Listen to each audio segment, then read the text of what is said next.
शाम 4 बजे कांग्रेस विधायक दल की बैठक होगी। बैठक में नेता प्रतिपक्ष टीकाराम जूली और पीसीसी चीफ डोटासरा समेत बड़े नेता इसमें मौजूद रह सकते हैं।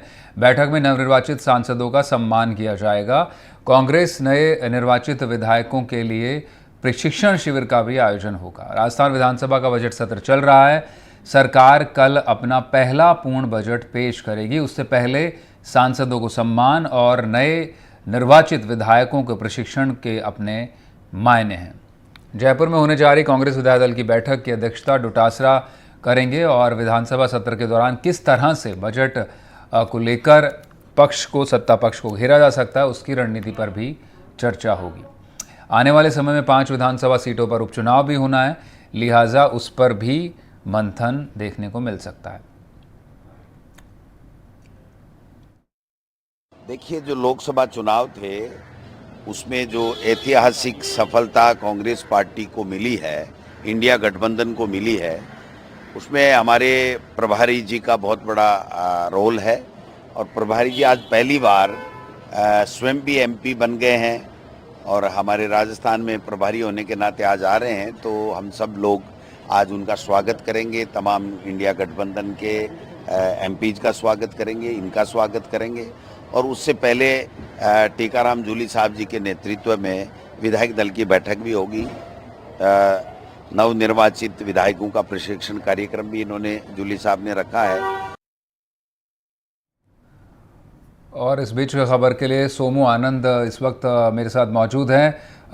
सोमू, बजट सेशन चल रहा है और बजट अब कल आएगा, उसको लेकर बीजेपी की तो अपनी तैयारियां होंगी, निश्चित रूप से विपक्ष की भी पूरी तरह से तैयारियां दिखाई पड़ रही हैं। सुखजिंदर रंधावा पहुंच गए हैं और वहीं पर शैडो कैबिनेट की भी बात चल पड़ी है और सांसदों का भी सम्मान। एक तरह से कहें कि मल्टी प्रॉन स्ट्रेटजी पर काम कर रहे कांग्रेस अलग अलग ढंग से किस तरह से सत्ता पक्ष के सामने चुनौतियां पेश कर सकती है, उसकी पूरी तैयारी दिखाई पड़ रही है।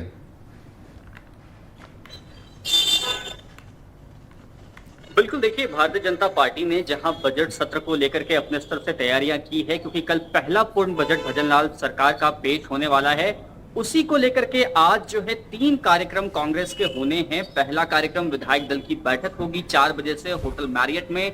फिर विधायकों का प्रशिक्षण शिविर जो है वो भी आयोजित किया जाएगा और उसके बाद जो नवनिर्वाचित सांसद हैं कांग्रेस के और कांग्रेस के घटक दलों के, उनका सम्मान समारोह आयोजित किया जाएगा। निश्चित रूप से क्योंकि कल का दिन जो है वो काफी महत्वपूर्ण है, बजट आएगा और बजट पर किस तरह की प्रतिक्रिया रहती है कांग्रेस की, यह देखने वाली बात होगी।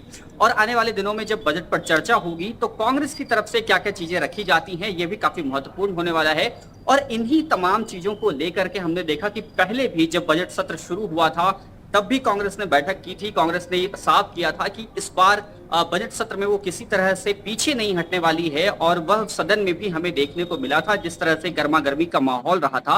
और अब जब कल बजट पेश किया जाएगा तो उसकी तैयारियों को लेकर के कांग्रेस की यह बैठक काफी महत्वपूर्ण मानी जा रही है।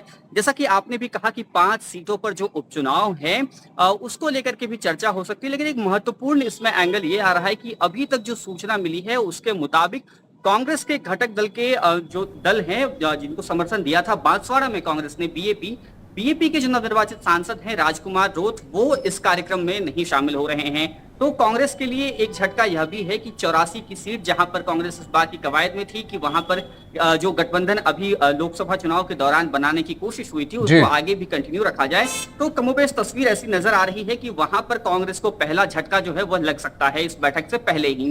और उसके बाद प्रशिक्षण जो कार्यक्रम आयोजित होगा उसमें विधायकों को ट्रेनिंग दी जाएगी। देखिए, कांग्रेस के कई विधायक हैं मनीष जिन्होंने अभी तक एक भी सवाल नहीं पूछा है, जो दूसरा सत्र शुरू हो चुका है, तो इस पर भी निगाहें जरूर होंगी कांग्रेस। बिल्कुल सोमू, और ये भी गौर तलब है जिस तरह से अभी आपने बताया कि बीएपी बिल्कुल अलायंस में जरूर रही लोकसभा चुनाव में लेकर कांग्रेस के साथ में, लेकिन अब परिणामों के बाद में वो अपने इंडिपेंडेंटली काम कर रही है। वहीं हनुमान बेनीवाल भी अपने अलहदा ढंग से काम करते दिखाई पड़ रहे हैं, जो उनकी शैली भी रही है स्वतंत्र शैली।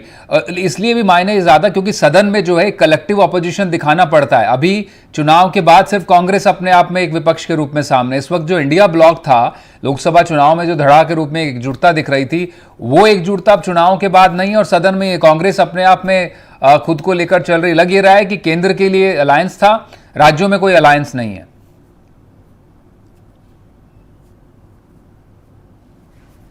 बिल्कुल, ये सबसे बड़ी बात है। अलग-अलग राज्यों में भी हमने देखा है जिस तरह से दिल्ली में नेताओं की बयानबाजी हो रही है और वो राजस्थान में भी हम तस्वीर देख सकते हैं।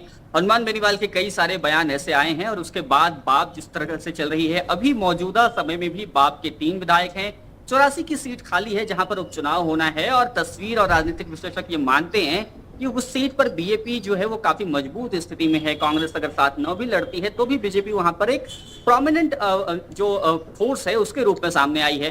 तो निश्चित रूप से बीएपी भी अब दक्षिण राजस्थान में खासतौर पर एक फोर्स बन रही है। ऐसे में अगर इस बात की कवायद बहुत मजबूती से नहीं होती है कि राज्य के स्तर पर भी गठबंधन बनाया जाए, तो दक्षिणी राजस्थान का वो हिस्सा मेवाड़ और वागड़ अंचल का, जिसमें कांग्रेस पहले से ही कमजोर स्थिति में अपने आप को पा रही है, क्योंकि वहां पे भारतीय जनता पार्टी ने जिस प्रकार से अपना एक्सपेंशन किया था और उसकी जो थोड़ी बहुत जमीन बची हुई थी उस पर बीएपी जिस तरह से कब्जा कर रही है, तो अब वहां पर पार्टी के लिए मुश्किलें काफी ज्यादा बढ़ जाएंगी। तो निश्चित रूप से ये अभी जब आज चर्चा होगी तो इस बात पर भी ध्यान मुझे लगता है कि होगा कि वहां के लिए क्या रणनीति बनाई जा सकती है, उस तरफ किस तरह से एक्सपैंड किया जा सकता है, क्या बीएपी के सहारे कांग्रेस वहां पर अपनी जमीन तलाश सकती है या फिर एक कोई नया तरीका अपनाया जा सकता है। और ये अजीब स्थिति यह भी है कि वहां पर जिस तरह से पहले कांग्रेस के उम्मीदवार ने पर्चा भरा, फिर उसको पर्चा वापस लेने के लिए कहा गया, लेकिन कांग्रेस का जो आला नेतृत्व है वो बीएपी के साथ गया। स्थानीय स्तर पर नेताओं की नाराजगी थी, अब उन नेताओं को वापस से बीएपी के खिलाफ लड़ना होगा। तो ऐसे में चुनौतियां बहुत सारी हैं कांग्रेस के सामने। और अभी तो खैर महत्वपूर्ण बात है कि बजट सत्र को लेकर के किस तरह की तैयारियां होंगी, किस तरह से सरकार को घेरा जाएगा।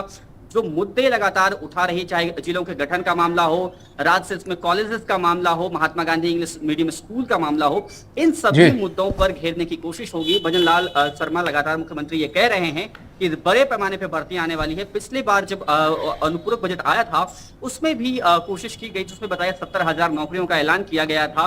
अब देखना है कि जब पूर्ण बजट आता है तो उसमें किस प्रकार से युवाओं को रिझाने की कोशिश सरकार करती है और उस पर किस प्रकार से कांग्रेस सरकार को घेरने का प्रयास करती है। बहुत शुक्रिया सोमू जानकारी के लिए।